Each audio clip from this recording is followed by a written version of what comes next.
Well, good afternoon.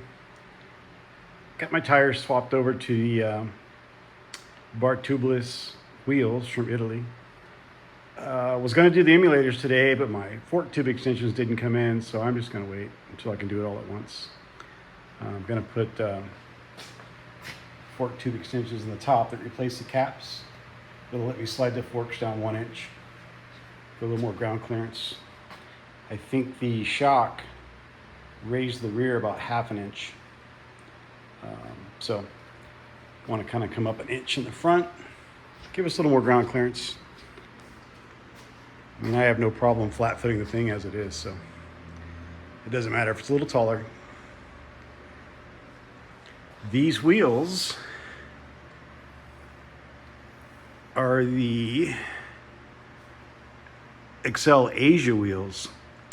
And so I don't think these are the heavy duty motocross style.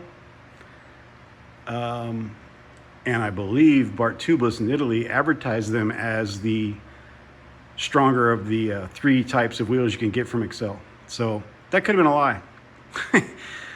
And that kind of sucks. But still, all in all, for a set of tubeless wheels ready to go, the price wasn't too bad. The shipping hurt a little bit, but I mean, they're big objects. I lost about 5 pounds for each rim.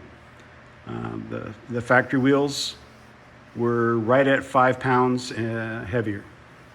So I lost 10 pounds there. The shock is 6 pounds and the factory shock is 13 pounds. So we lost some weight there too. So 15 pounds around weight savings.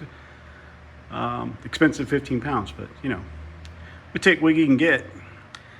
If we have issues with these rims, I mean, I don't do a lot of off-road, but I do plan on doing more.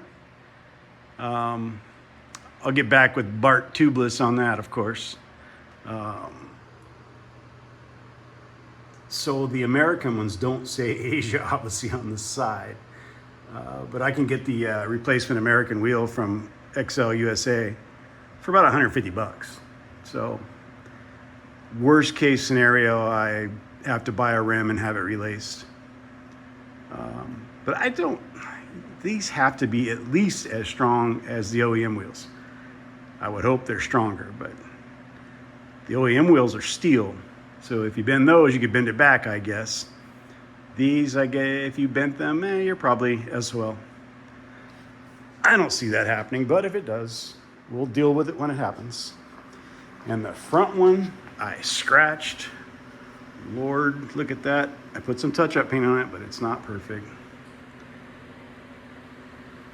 The Baja no pinch tool struggled on that 21 inch. It's almost not big enough for 21 inch wheels. So you have to be really careful installing the wheel, or you can scratch them. I think when I lower the, when I do the forks and put the emulators in and I lower them a little bit, I'm gonna also do a front fender lift kit on there and raise that up. I'll just go buy some Allen screws over at Ace Hardware, and they have some spacers over there. I can get aluminum or plastic. I don't know that. I think that's an aluminum bracket, so I should probably stick to aluminum for spacers. Lift that fender off that wheel a little bit. I guess that's about it. Weight savings is always good. They look good. They're tubeless with safety beads front and rear. The Mitas tires, or whatever you want to call them, Mitas, they're a pain in the butt to put on, that's for sure. The Baja no pinch makes it a lot easier. The back was actually pretty simple. The Baja no pinch just, on the smaller than 21 inch rims, pushes it right on, no effort at all. But on the 21, you're right at the end of the throw, the max reach, so you're dealing with less leverage.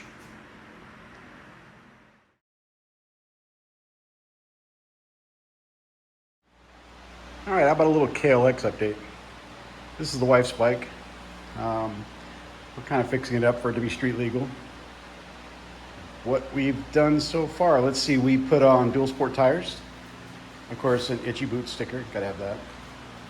We have a headlight assembly and handguards, Amazon specials, made in China.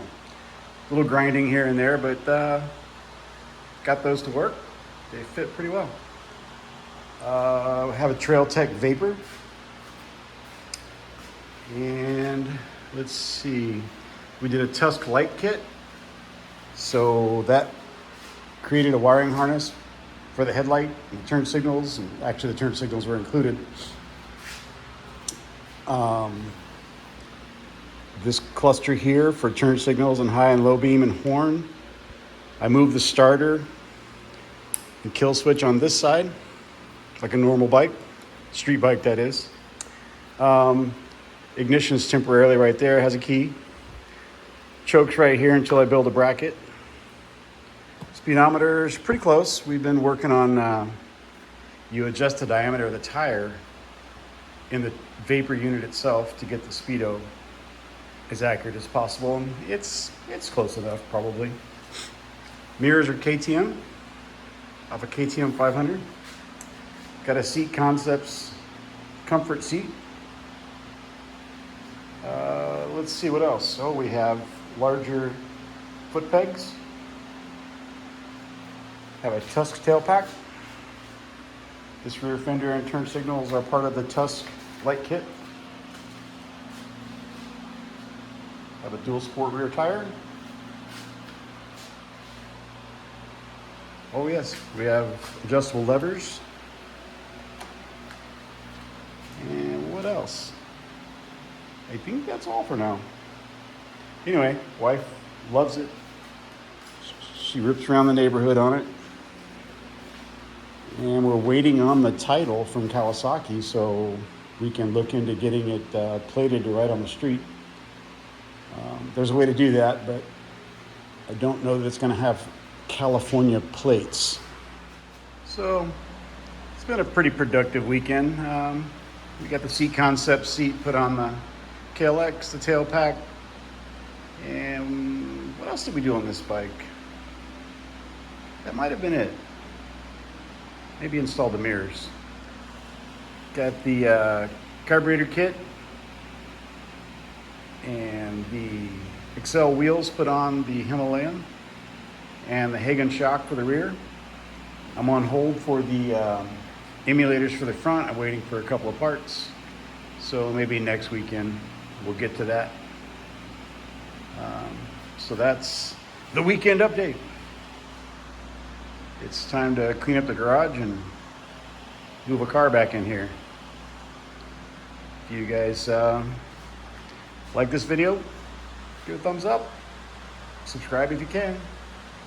And you guys ride safe.